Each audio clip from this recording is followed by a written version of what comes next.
जय भीम। जय भीम इतनी तेज आवाज में तो कम से कम बोला जाए कि कम से कम मनुवादियों के पेट में दर्द हो जाए। जय भीम, जय भीम, जय संविधान, जय मंडल और देश के तमाम संतों महापुरुषों को कोटि कोटि नमन करते हुए फूले साहू अंबेडकर, पेरियार, स्वामी नायकर जी और आज जिस उपलक्ष्य में हम यहां पहुंचे हैं, उत्तर प्रदेश की महान क्रांतिकारी धरती पर एक ऐसे महापुरुष जिन्होंने इस गांव से निकलकर देश के अंदर मनुवाद के खिलाफ एक ऐसा आंदोलन चलाया, क्योंकि वो महापुरुष जानते थे कि अगर इस आंदोलन को हम लोग नहीं छेड़ेंगे तो मनुवादी लोगों ने कभी हमें हिंदू के नाम पर बांटा गया, कभी हमें पिछड़ों के नाम पर बांटा गया, कभी हमें दलितों के नाम पर बांटा गया। तो हमारे संतों महापुरुषों ने जो हमें विचारधारा दी है और जिस महापुरुष ने इस गांव से निकलकर, इस जिले से निकलकर एक ऐसा प्रचंड रूप से एक ऐसा स्तंभ समानता, समता, बंधुता और मनुवादियों की नसबंदी करते हुए जो भ्रम मनुवादियों ने पूरे देश के अंदर फैलाया, जो रामायण में झूठ प्रदर्शित किया गया, जो हमारे लिए वर्ण व्यवस्था बनाई गई, उस वर्ण व्यवस्था को तोड़कर आदरणीय पेरियार लल्ले सिंह यादव जी की जयंती पर आज हम लोग यहाँ पर इकट्ठा हुए हैं। मैं आप सभी को बहुत बहुत हार्दिक मंगल कामनाएं देते हुए और मंच पर उपस्थित भीमानवी जय भीम संगठन के प्रदेश, मंडल, जिले के सभी पदाधिकारी, माता बहनों और सभी अतिथिगण आपका सादर सत्कार करते हुए, और आज बड़े सौभाग्य की बात है कि एक महान शख्सियत हमारे बीच में ऐसी उपस्थित है, वीरांगना बहन फूलन देवी जी की बहन। मैं आपका भी बहुत बहुत आदर सत्कार करते हुए मैं बहन आपसे भी वादा करता हूं, आपका भाई और भीमानवी जय भीम संगठन कि अब बहुजन समाज की बेटियां फूल नहीं फूलन बनेगी, आवाज में अंगारे बनेगी। आपसे वादा कर रहा हूं आज जयंती पर। बहुजन समाज के लोगों, आज हमें इस धरती पर सर झुकाने का सौभाग्य प्राप्त हुआ और जब मैंने एक ऐसे महापुरुष को पढ़ा जिन्होंने, उस समय की बात है जिस समय इस देश के अंदर मनुवाद हावी था, जिस समय पेरियार साहब पेरियार लल्ले यादव जी के संपर्क में आए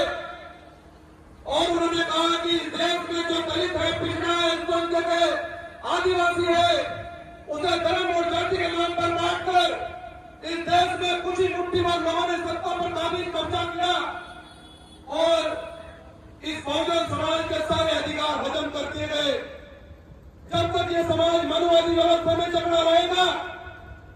जब तक ये इन मनुवादी बेड़ियों में जकड़ा रहेगा, ये समाज न तो शासक बन पाएगा,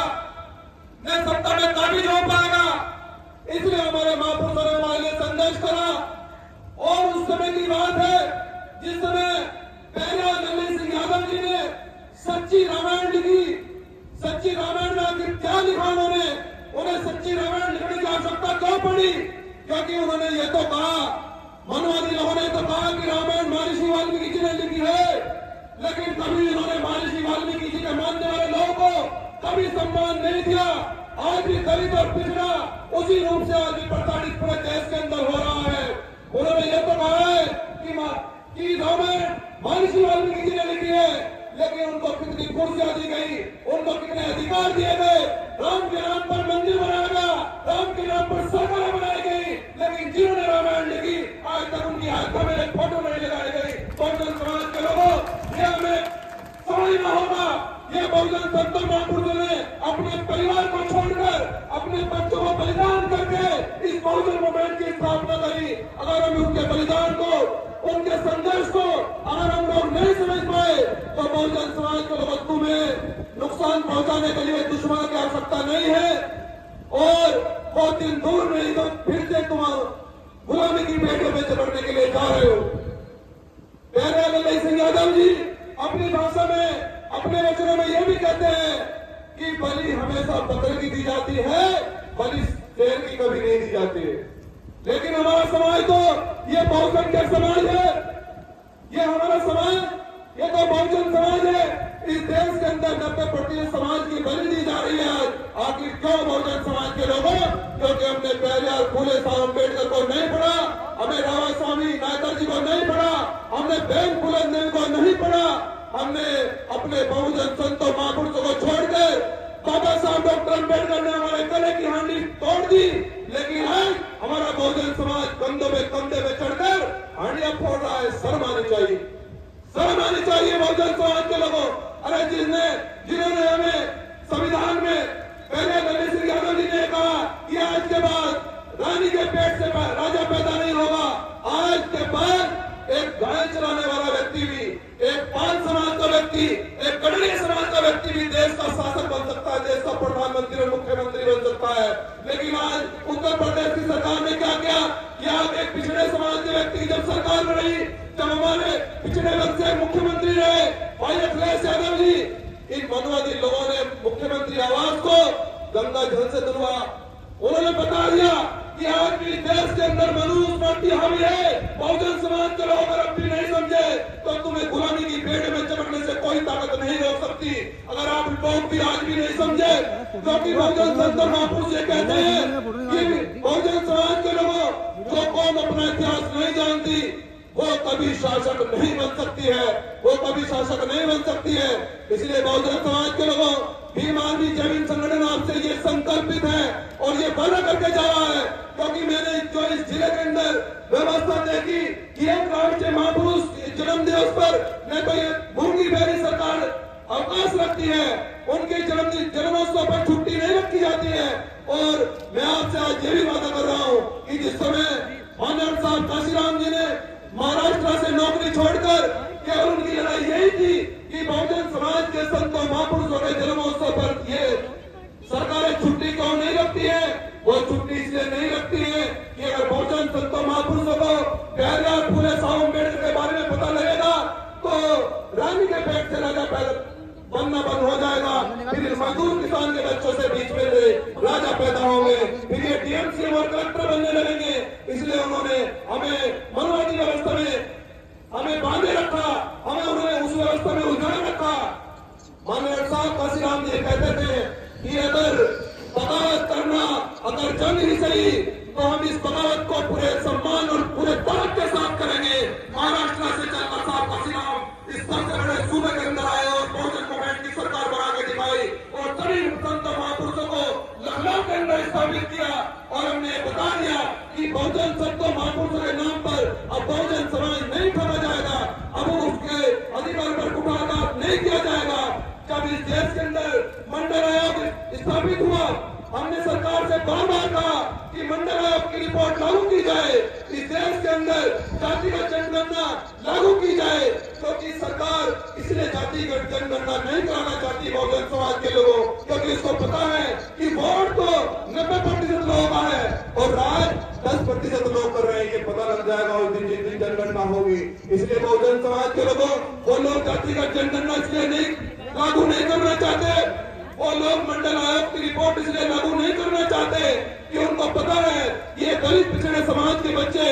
एक छोटे से पद से लेकर एक राष्ट्रपति के पद तक ये स्थापित होंगे, इनको अधिकार देने पड़ेंगे। लेकिन आज भीम आर्मी जैविक संगठन, आज पेरियार लल्लई सिंह यादव जी की धरती पर उनके जन्मोत्सव पर मैं संकल्प ले रहा हूँ कि बहुजन संत महापुरुषों की विचारधारा पर अब कुठाराघात नहीं होगा, अब उनकी विचारधारा पर हमला नहीं होने देंगे। अब जब भी महापुरुषों के जयंती आएगी या उनके जन्मोत्सव होंगे, भीम आर्मी जमीन संगठन और ये बहुजन समाज के बच्चे अपने पैरों पर खड़े होकर उनके जन्मोत्सव को पूरे देश में और उनकी विचारधारा को पूरे देश में आगे बढ़ाने का काम करेंगे। क्योंकि बहुजन समाज के लोगों, जब तक आप बहुजन संतों महापुरुषों की विचारधारा को गांव-गांव तक नहीं पहुंचाओगे, जब तक बहुजन संतों महापुरुषों की विचारधारा, जब तक संविधान को गांव-गांव तक नहीं पहुंचाओगे, तो उनके दिमाग में, बहुजन समाज के लोगों के दिमाग में, ग्रामीण क्षेत्रों में जो हमारे लोग रहते हैं, वो मनुस्मृति रहेगी जिसमें नारी को कोई सम्मान नहीं दिया गया, केवल नारी को अपमान किया गया, जिसमें मनुस्मृति में लिखा गया कि नारी को कोई अधिकार नहीं है, नारी को संपत्ति बनाने का अधिकार नहीं है, नारी को कोई नौकरी करने का अधिकार नहीं है, नारी को कोई राष्ट्रपति तक बनने का अधिकार नहीं है। लेकिन आज तो हमारे देश के अंदर एक बहुजन समाज की बेटी राष्ट्रपति भी है, एक बहुजन समाज की बेटी इस देश से बड़े से बड़े सूबे की मुख्यमंत्री भी रह चुकी है। लेकिन बहुजन समाज के लोगों, ये बनोधारी विचारधारा की देन नहीं, ये हमारे बाबा साहब डॉक्टर अम्बेडकर और प्यारेलाल लल्लू यादव और संतों महापुरुषों की देन है। इसलिए मैं आपसे कहने के लिए आया हूँ, इसलिए ये बताने के लिए आया हूँ कि यहाँ सरकारें हमेशा, प्यारेलाल लल्लू यादव जी अभी कहते थे कि बलशाली को कभी नहीं सताया जाएगा, बलशाली को कभी नहीं सताया जाएगा और बलहीनों को हमेशा बलि चढ़ाया जाएगा। इसलिए बहुजन समाज के लोगों, आज वो दिन है संकल्प लेने का कि आइए प्यारेलाल लल्लू यादव जी के जन्मोत्सव पर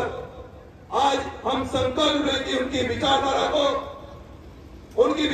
हम देश और दुनिया में कोने कोने तक पहुंचाएंगे। और हमारे बीच में जो हमारी एक महान शख्सियत, हमारी बहन फूलन जी की बहन, छोटी बहन बैठी है, मैं उनसे फिर से यह आश्वस्त करता हूं कि बहन फूलन जी के विचारधारा को, उनके सपने को, उनके कारवा को हम बहुजन समाज के लोग देश के कोने कोने में पहुंचाने का काम करेंगे। और ये भी मैं कहना चाहता हूं कि बहुजन समाज की बेटियां इस देश के सर्वोच्च पद पर जब तक नहीं बैठ जाती, हमारा संघर्ष जारी रहेगा। मैं आपसे अब अंतिम में कहना चाहता हूं कि बहुजन समाज के लोगों, जिस प्रकार से आज इस जिले के अंदर मैं देख रहा हूं कि शासन प्रशासन ने क्या व्यवस्था की है, लेकिन मैं बहुजन समाज के लोगों आपसे कहना चाहता हूं कि आप अगर अपने संतों महापुरुषों को सम्मान देना चाहते हो, अगर आप ये चाहते हो कि बहुजन संतों महापुरुषों को सम्मान दिया जाए, अगर आप ये चाहते हो कि बहुजन संतों महापुरुषों की विचारधारा को आगे बढ़ाया जाए, तो आपको 90% लोगों को एकजुट होकर इस देश के अंदर सत्ता पर काबिज होना पड़ेगा। जिस दिन आपकी इस देश के अंदर सरकार आएगी, तो बहुजन संतों महापुरुषों के नाम पर अवकाश स्थापित हुआ करेंगे, अवकाश रहा करेंगे और देश के गांव गली मोहल्लों में बहुजन संतों महापुरुषों की विचारधारा को उन्नयन हुआ करेगा। इसलिए अगर हम लोग ये चाहते हैं कि बहुजन संतों महापुरुषों को सम्मान दिलाया जाए, उनकी विचारधारा को आगे बढ़ाया जाए, तो किसी के कदमों पर भरोसा नहीं करना है। अपने दम पर हम आज ये संकल्प लेते हैं कि अपने दम पर बहुजन संतों महापुरुषों की विचारधारा को आगे बढ़ाएंगे, संकल्प आज लेते हैं हम लोग। और अपनी बात को अंतिम रूप देते हुए कि ये चांद जैसी तरह मेरे साथ में रहे, जब तक बहुजन समाज के लोग आपका हाथ हमारे हाथ में रहे, साथ से टूट कर गिर जाए वो पत्ते नहीं है। और बहुजन समाज के लोगों, विरोधियों को कह दो कि औकात में रहे। जय भीम, जय बहुजन समाज, जय संविधान, जय भारत।